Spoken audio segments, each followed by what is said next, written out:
get rid of everything that you've known over the last 30 years. I find myself all the time falling back to my old ways of like, oh, well, that's really hard. That's going to take a long time.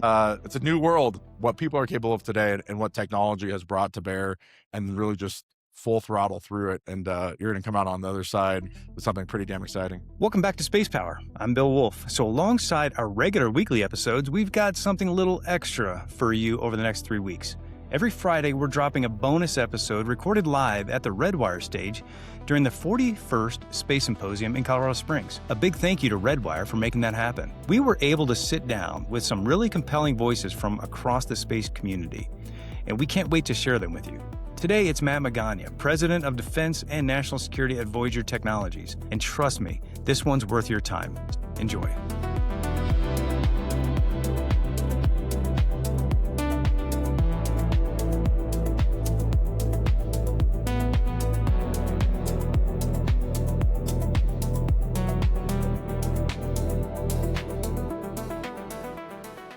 Matt Magaña is the President of Defense and National Security at Voyager Technologies. Before joining Voyager, Matt served as the President and CEO of Blue Canyon Technologies, where he led the charge in high-rate production for small satellite missions. His foundation was built over 16 years at Raytheon, where he managed billion-dollar portfolios covering everything from electronic warfare and space control to missile defense.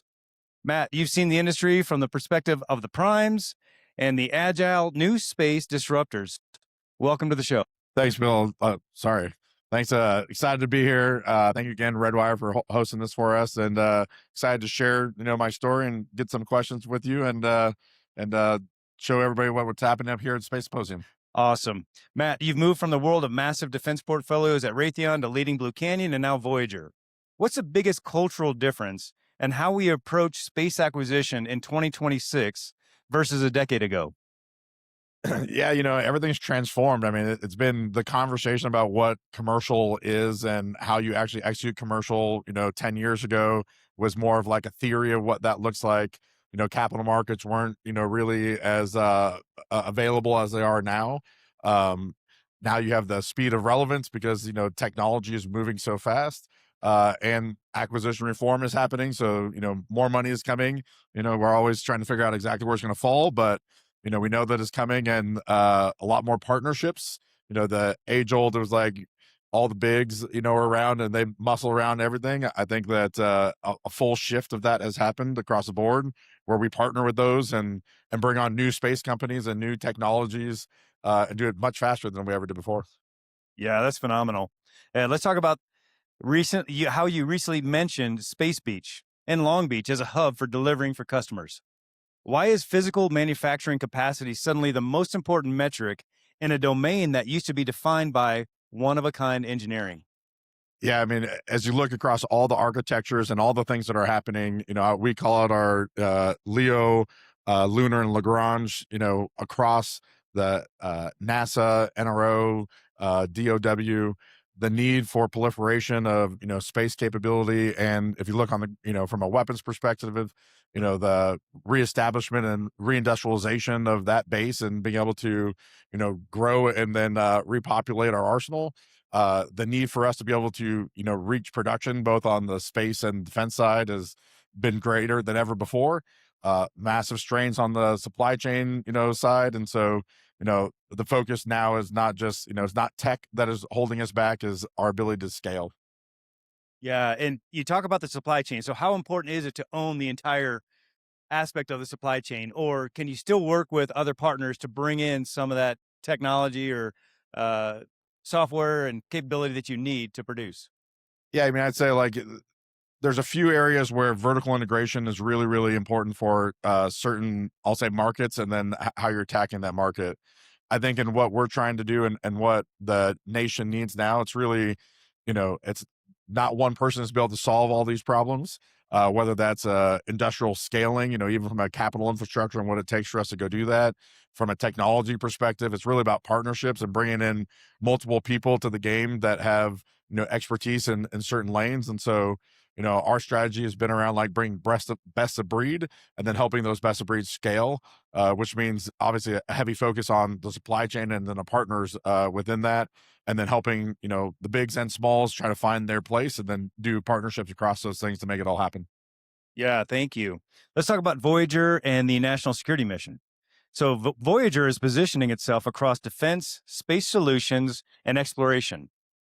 How do these three segments feed into each other to create what you call mission ready systems? Yeah, when you look across and you kind of hear it, in the tone of what's coming out of, again, NASA, Intel, and the DoW, there's a lot of commonality between those things. One being AI, how we use AI across these systems, the speed of relevance of, inserting technology into these things, and then scaling. And so those three elements you see across all of those different mission areas. You see that across all the different agencies.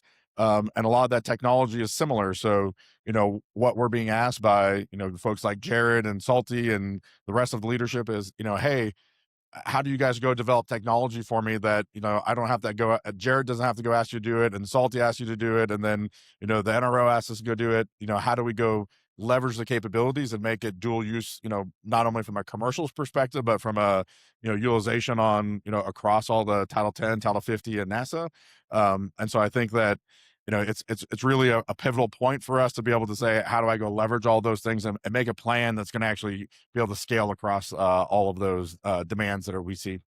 Yeah, you bring up a great point, and it's funny. I had an opportunity to sit down with General Saltzman yesterday and ask him that same question, and he said exactly what you said, which is we shouldn't have to ask three different folks to create one thing, especially when we're going to use these triple use technologies to cover down on all three mission sets and three sectors of the space domain. So, great put.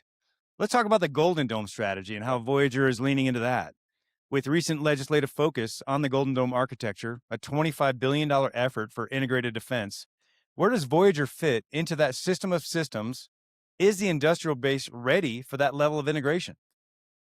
Yeah, I mean, I think what you've kind of seen in the news and what you heard about Golden Dome is it is a scaling thing. It's again replenishing and then bringing new systems online.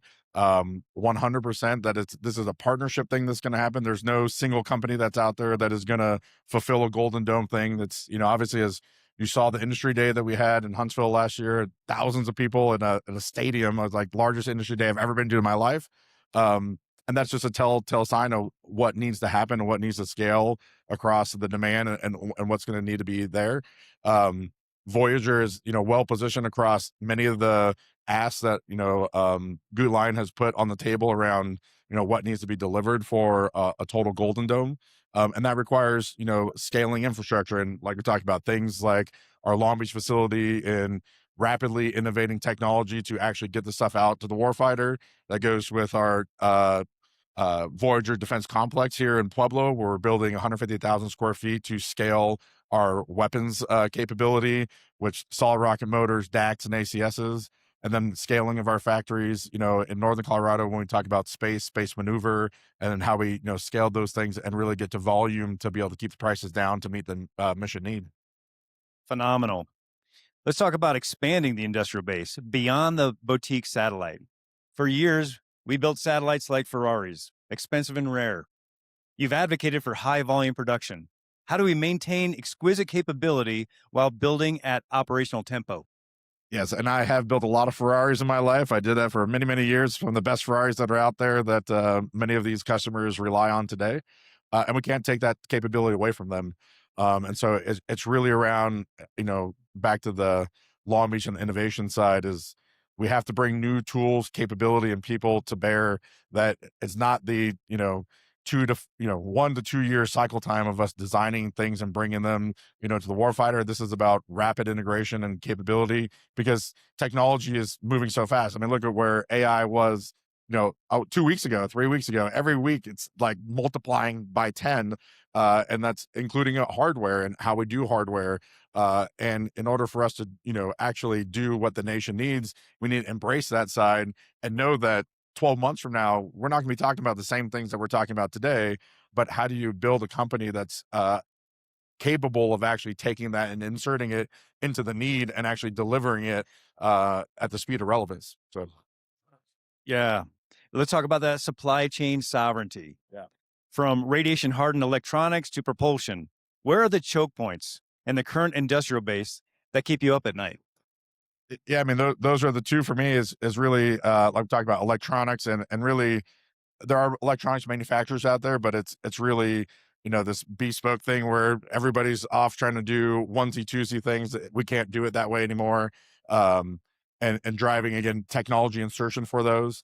And the other one is the propulsion side. And so, you know, if you look back on the last 10 years, us developing new systems and capabilities for what we need for Golden Dome, we had not been doing that. We were falling behind on just scaling the capabilities for replenishing what we already had in theater today.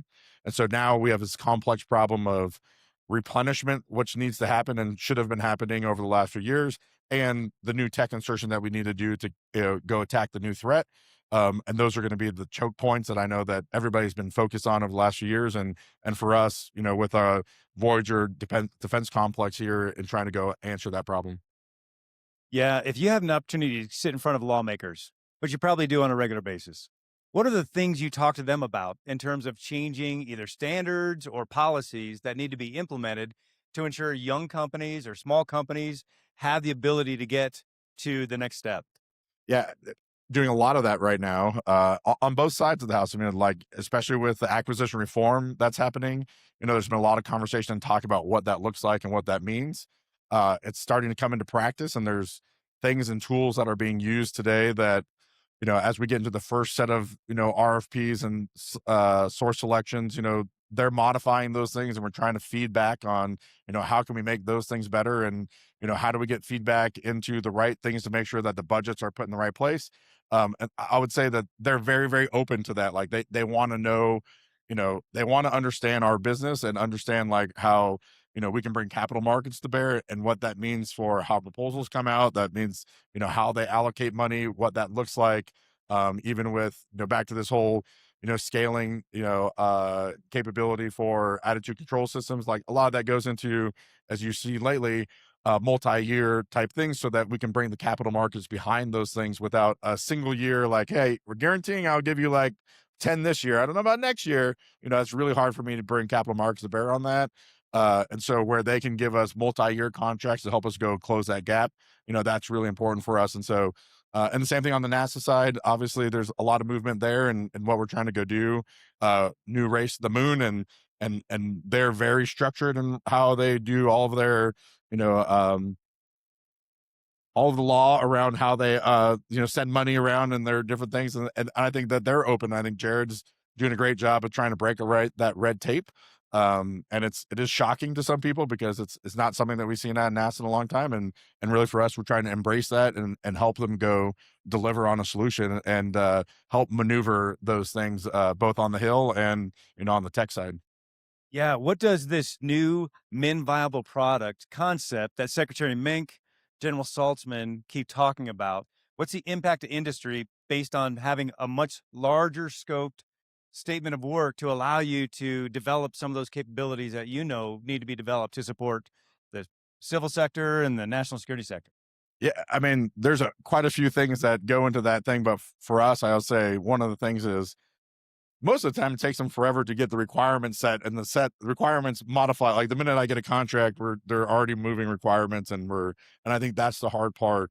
Even for them within all the commands on making sure that they got those requirements laid flat. And that's a long, long pull for them to, make sure that they get it right. And then they turn it over to us and we try to figure out how to decipher what that means and try to build a business around it. And really some of that, and we've seen in these programs have been wiped away and saying like, look, I just want you to go do this mission and I need you to go get this target at this point in time. Go tell me what you can bring.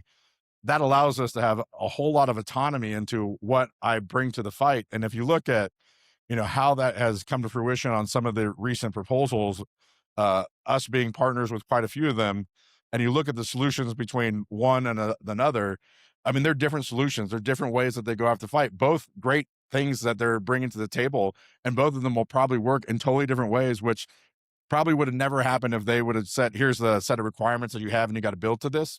They would never gotten to these multiple capabilities and how they're going to go attack the problem. And now the government has two solutions that they can go look at to make sure that they go get the mission done.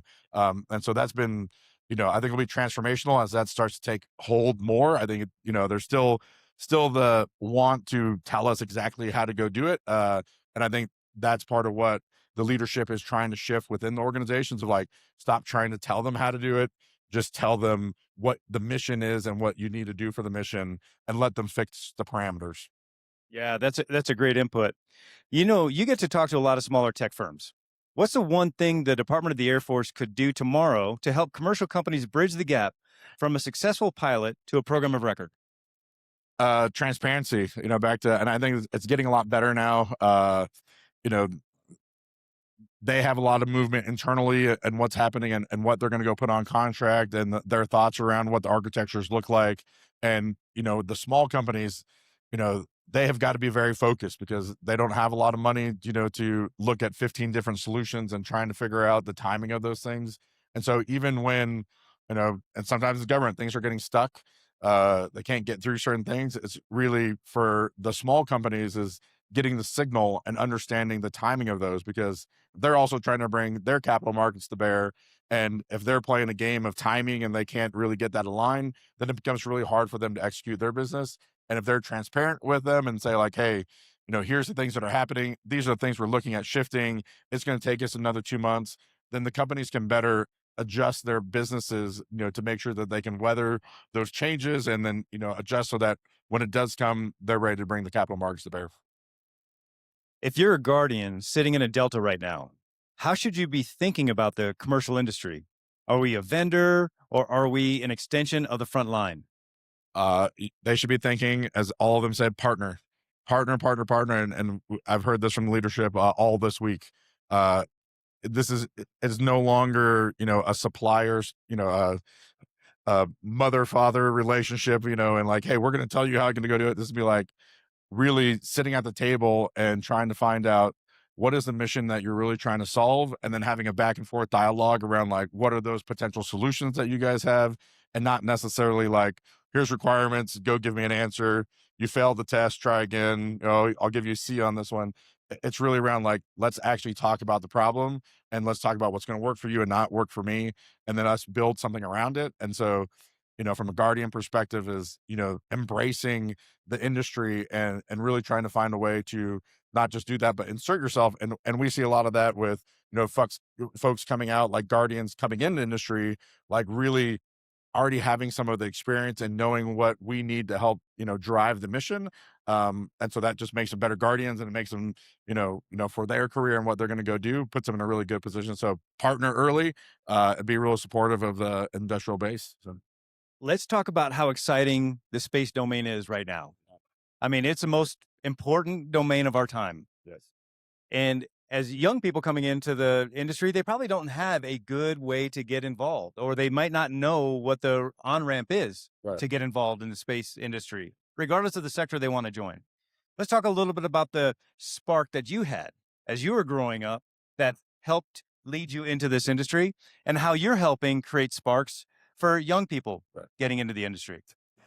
Yeah, no, I think there was I got a little bit cheat code probably when I was young. I spent a lot of time on the airborne domain and did a lot of, radar, EOIR, stuff for more of the tactical side.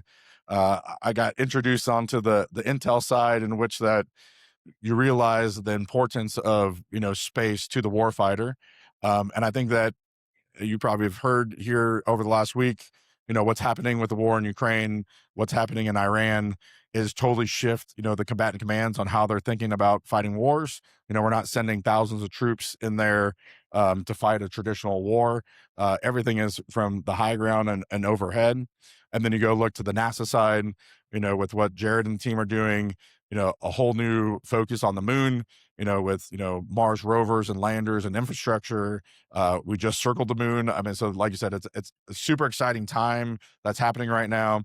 And, for those young folks, really understanding the implications of what space has on all of those things, not just on our everyday life of, GPS and all the things that, it's a lot more known of what's happening out there. And so I think for young folks, it's super exciting. If I mean, like, I would love to be a young folk down and be like, Bill, see, like this was not available to us to know all the information that is happening in space. And at this, like I said, it's the most exciting time. Money is flowing to go make stuff happen, and exciting time for young folks. And for us, we're doing things the as part of our Long Beach facility. We've included NASA Hunch, which is high school kids united with NASA to create.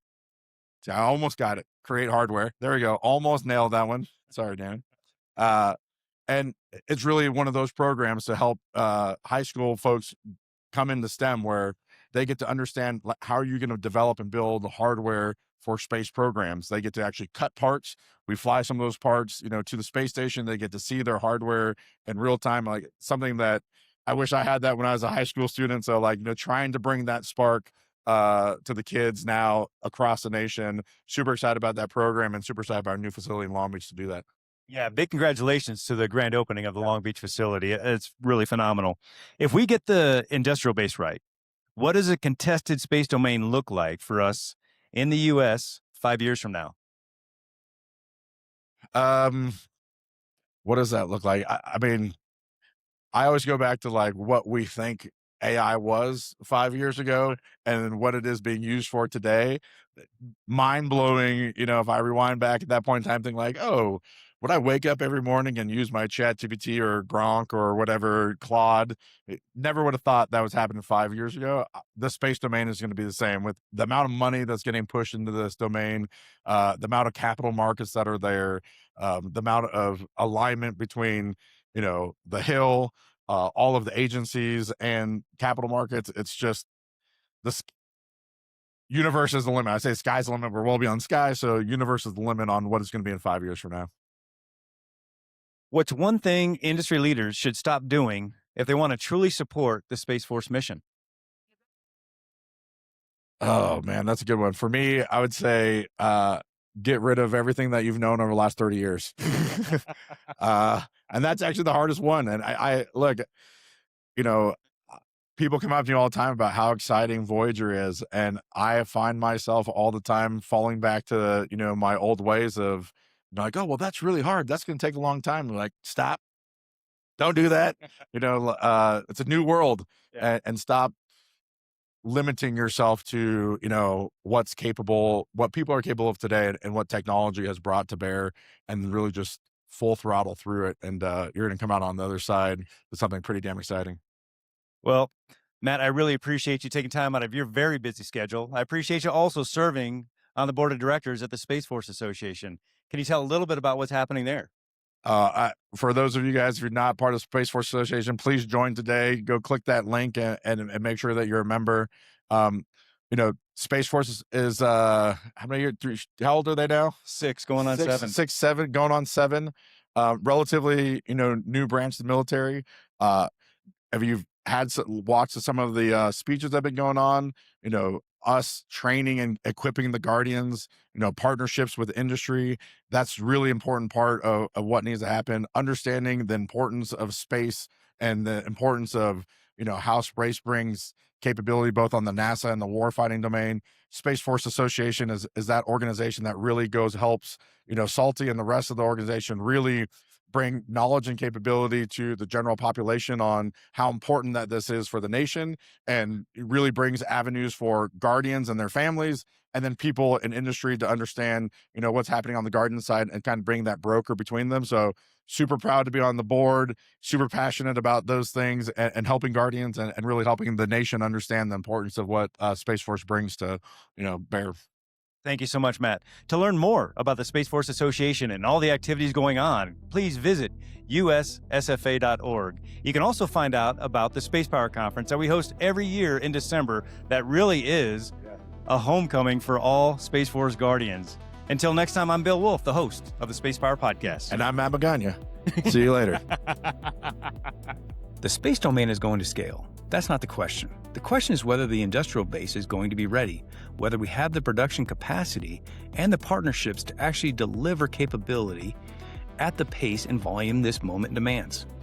Conversations like this one are how we make sure the people who need to hear that message are hearing it.